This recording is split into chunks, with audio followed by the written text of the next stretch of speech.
Hindi dahil porque pumunta ka dito, magpapa-VIP ka na. Hindi pa ako ganun. Huwag ka na lang pumunta kung ganun ang gusto mong turuin ko sa'yo. Lahat naman... Kaya ba, Negros Oriental. Shoutout.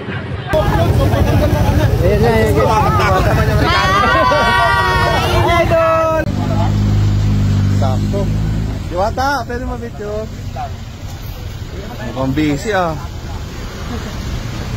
Bastos, bad attitude, and lumaki na yung ulo. Yan yung mga komento ng netizen patungkol dito sa mga simpleng supporters ni Diwata at bashers. Kuhang-kuha nga sa video na ito kung paano nga bastusin, tanggihan, at irapan ni Diwata ang mga simpleng supporters niya.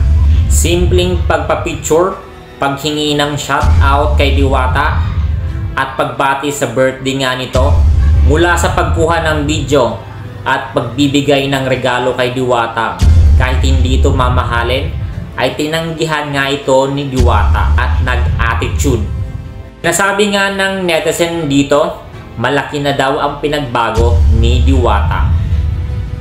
Kaya naman sa simpleng supporters at naging basher ni Diwata, sigaw ng mga ito kung gaano kaningning ang iyong bituin, ay siya din paglamlam nito at mabilis na pagbagsak. In short, mabilis kang sumikat, mabilis ka rin lalagapak. Marami ngang inis na inis kay Diwata dahil nga sa mabilis nitong pagbabago.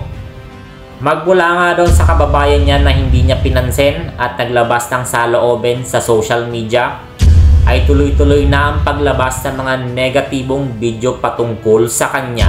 Nagbago nga ito si Diwata nang simulat sa pool ng dumugi nga ito ng mga sikat na artista, mga influencers, at iba't ibang mga TV shows. Lalong-lalo na nga nung nabigyan nga ito ni Rosmar ng 1 million at house and lot kuno. Kaya naman marami ang iba't ibang uri ng negatibong reaksyon patungkol dito dahil nga tinulungan nga ito ni Rosmar at binigyan ng 1 million at house and lot. Pero maraming mga negatibong reaksyon patungkol kay Rosmar na ginagamit nga lang daw ito si Diwata para sa kanyang produkto. Front lang nga daw ang pagtulong ni Rosmar dito dahil nga daw patungkol ito sa publicity lamang. Kaya naman gamit na gamit nga daw ito si Diwata dahil nga daw sa mga parasite na vloggers and influencers. Kaya naman may latest video si Diwata at reaksyon nito patungkol sa bashers at sa mga simpleng supporters nito mula sa parisan niya. Sinagot nga ni Diwata ang komento ng simpleng supporters nito patungkol dito. Sinasabi nga ni Diwata patungkol sa video na ito, hindi porket na pumunta ka dito ay magpapa-VIP ka na. Huwag ka na lang pumunta kung ganun yung turing ko sa'yo.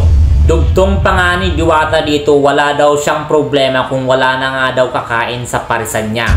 At kung babalik siya sa pangangalakal. Nasabit niya pa nga dito, huwag mo akong pilitin kung yan ang gusto mo. Sa halagang 100 pesos, magpapa-VIP ka na. Narito ang video.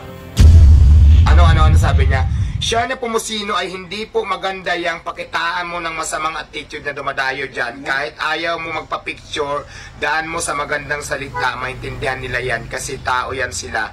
Kusama mo yan, Diwata, pasalamat ka sa dinudumog ka ng mga tao. Yung ibang tindahan, nagatin ng, ay, hindi dahil porque pumunta ka dito, magpapa-VIP ka na. Hindi pa ako ganun. Huwag ka na lang pumunta kung ganun ang gusto mong turuin ko sa'yo. Lahat naman kasi in-entertain ko. Minsan lang talaga pag busy ako. Bastos nga po yung iba eh. Diba? Hilahin ang liig niya eh. Yung iba, bigla na lang hilahin, bigla na lang yayakap dyan na nagugulat din ako minsan. Diba? So ngayon, kung yan ang ano mo, yan ang post mo, wala akong pakialam sa'yo kahit hindi ka na pumunta dito. Alam mo kung dumating sa point na babalik ako sa pangangalakal or wala nang kakain sa akin, wala pong magiging problema. Yun lang naman yan eh. Huwag mo lang ipamukha sa akin na papilitin mo ako na gusto ko sundin yung gusto mo dahil pumunta ka dito, nag-import ka sa halagang 100 pesos tapos obligahin mo ako. No. Pasensya na. Nakita mo nga itong kuko yan. Ayan o, nagkaipit-ipit na yung kuko ko. Ayan o, sa kasipagan ko, namatay na siya yung kuko mo. Hindi po ganon. Sorry ha, hindi ko pa mapagbigyan.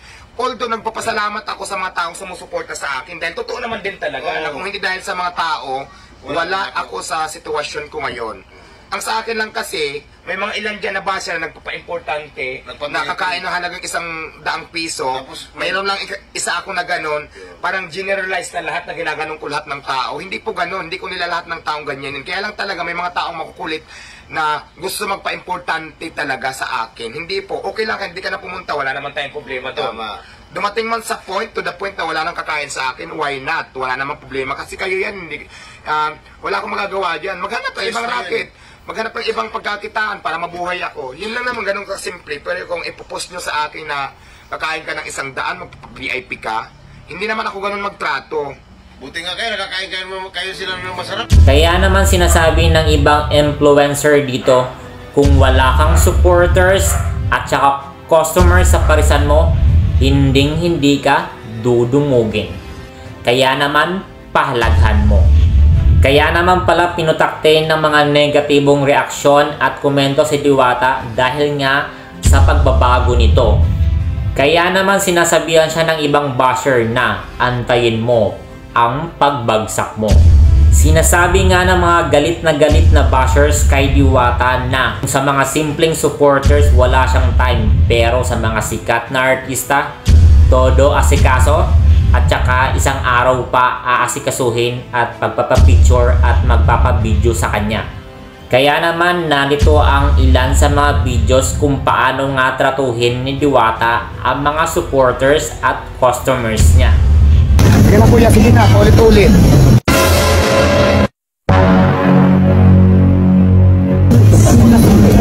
Hindi kasi ulit-ulit, marami tayong gagawin eh. Ma'am, kasi kung sandali.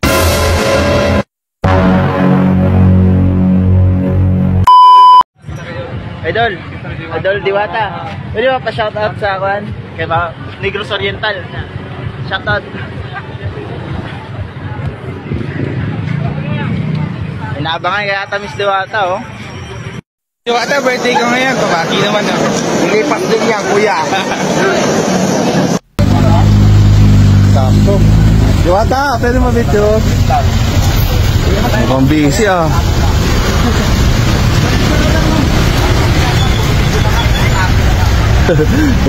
Sabi nagtatago na daw kasi puro picture. Puro picture na. Oo. Ayan, oh. Hindi, mamaya na daw kasi ano eh, dami daw tao eh, busy eh.